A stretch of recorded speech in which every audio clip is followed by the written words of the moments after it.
There was once a young scholar named Ethan, brilliant, ambitious, and quietly proud. He had studied at the finest universities, won medals, published papers, and believed that wisdom was something you could own. But one evening, after his final lecture, his old mentor approached him. "Ethan," he said, "if you wish to understand what you've been teaching, climb the mountain of learning." Ethan laughed. "Professor, I've read everything there is to read." The old man smiled faintly. "That's exactly why you must go."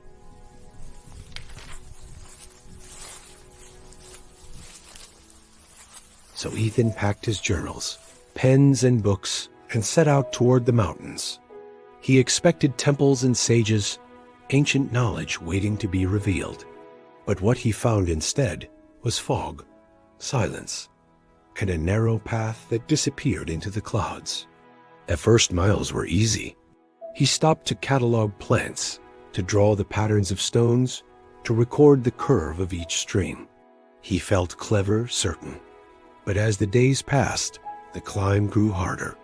His breath shortened. His books grew heavier. The more he carried, the less he could move.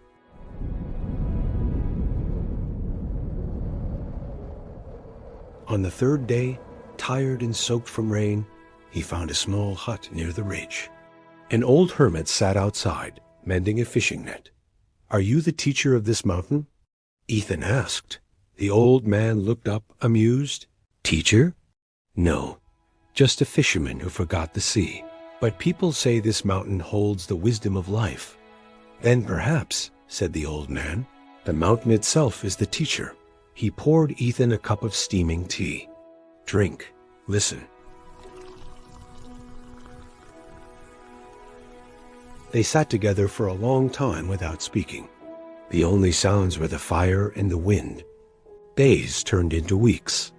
Ethan helped the old man fetch water, chop wood, and mend tools.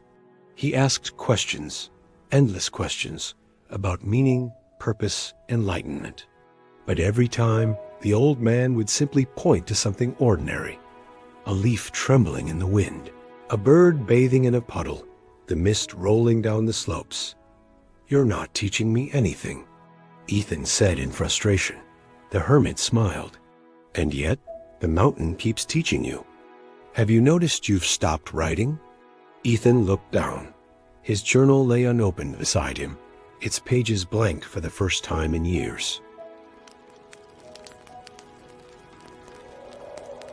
When winter's first snow began to fall, Ethan decided it was time to leave. He packed his things, but when the old man handed him his heavy stack of books, Ethan hesitated. "Keep them," he said quietly. "They're too heavy for the way down." The old man chuckled. "Then you've learned something after all."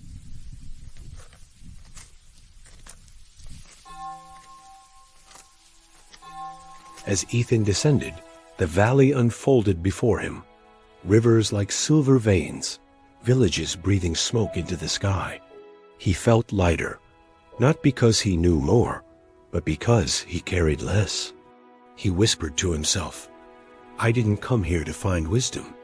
I came to let go of what I thought it was."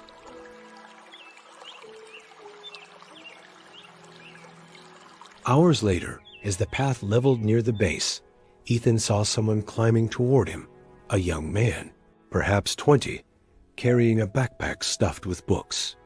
His eyes were bright, determined. "Excuse me," the young man said, breathless. "Is it true there's a master on this mountain?" "I've come to learn from him."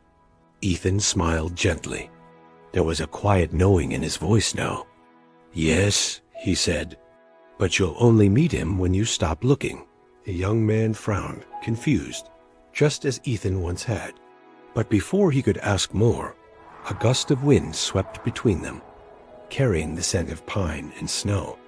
Ethan placed a hand on the young man's shoulder. "Climb slow," he said. "The higher you go, the less you'll need to carry." And with that, Ethan walked past him down the final stretch of the trail, a faint smile on his face, as the mountain wind whispered behind him like an old friend saying goodbye.